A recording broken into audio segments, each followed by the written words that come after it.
You're listening to the Inner Goddess Rising podcast.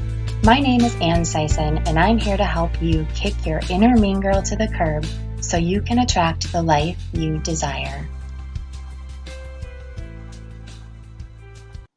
Hello, everyone. A few weeks ago, I mentioned how important sleep is, and this is the day I want to talk about it. As I sit here, I am exhausted. That's right, even someone who knows how important sleep is can have a bad night here and there. I have really good sleep habits, you guys. I really do. I have no idea what happened last night, but I woke up at 2:44 a.m. and laid there tossing and turning until a little after 4 a.m. My brain, aka my inner mean girl, would not shut up. So, what do you do about it? As a teenager, I would read until 3 o'clock in the morning and then sleep until noon, go to work, and then come home. That was just my life in the summer.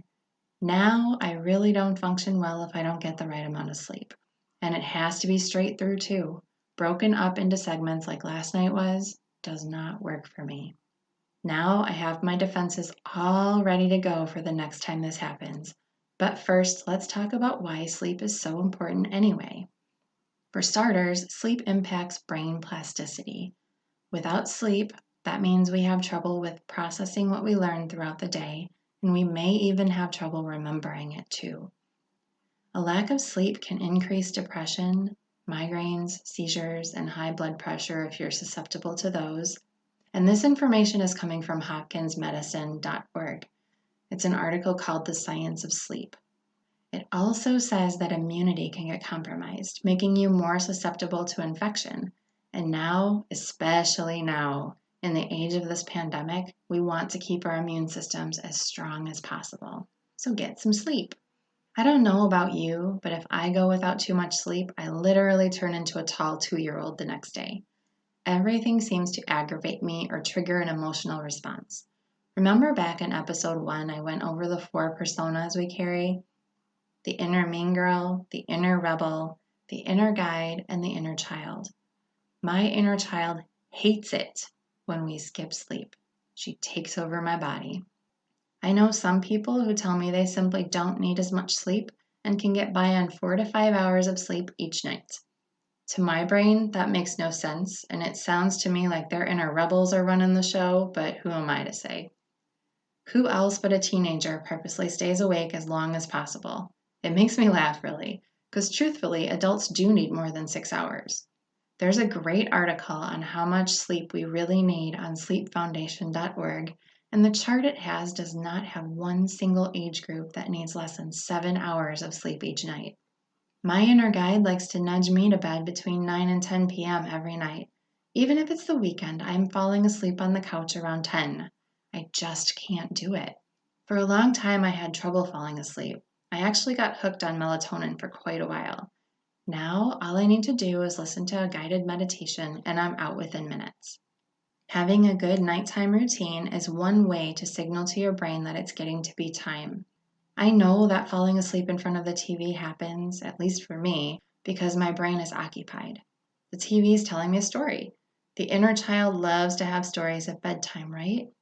Once I start to get tired, though, I go take care of things like washing off makeup, brushing teeth, taking vitamins, saying goodnight to my fur babies. The problem can arise when washing my face wakes me back up. Either way, my brain gets the signal that it's time to wind down for bed because I do the same things each night. It's a sleep routine. Another tip is to read a book rather than watch TV or be on your phone when you get into bed. Reducing the blue light you're exposed to triggers natural melatonin. That's the hormone that triggers sleep. What is the temperature of your room at night? Sleepfoundation.org says 65 degrees is the ideal temperature for sleeping. Also, consider your bedding. Can you move freely? Do you prefer to have everything all tucked in? I definitely need to be able to put a foot out of the covers if I want to. I don't want to be tucked. The website also recommends not taking late afternoon naps and try to keep your naps to less than 30 minutes. Limit your afternoon caffeine, and although alcohol seems to induce sleep, it really affects the brain in ways that reduce sleep quality. These are all great tips, but what about my problem of waking up in the middle of the night? How do you shut up the inner critic? Well, what I have decided to do tonight is to keep headphones and an eye pillow on my nightstand just in case. As I said earlier, my inner child likes a good story, so the headphones will allow me to listen to a meditation without waking up my husband. If you've never heard of Insight Timer, I highly recommend it. And no, this is not an ad, I swear. I just love the app. And they have so much available for free. You don't even have to pay for it. They even have bedtime stories.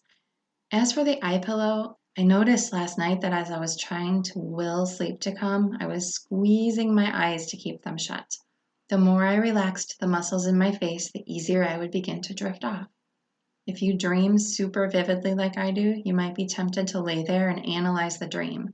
My suggestion for that is to write it down so your brain isn't working so hard in the middle of the night.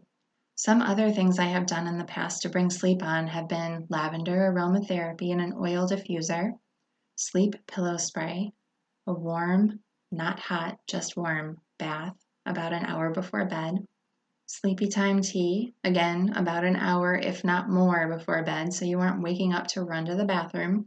Speaking from experience, you can also do a progressive body scan relaxation while focusing on your breath. Start with your feet and relax them. Move up to your calves, knees, thighs, and so on until you reach your forehead. The trick is to occupy your mind with focusing on your muscles relaxing and your breath. What are your sleep tricks? I would love to get some messages.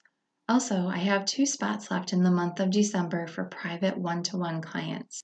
I'll put the link to schedule your complimentary clarity call in the show notes. You can retrain your brain to help you with sleep habits, as well as getting rid of your limiting beliefs that keep that inner critic strong. Let's get rid of that voice. That's all I have today, short and sweet. I'm so very grateful for all of you listening every week. Have a really happy Thanksgiving, you guys. Talk to you next week.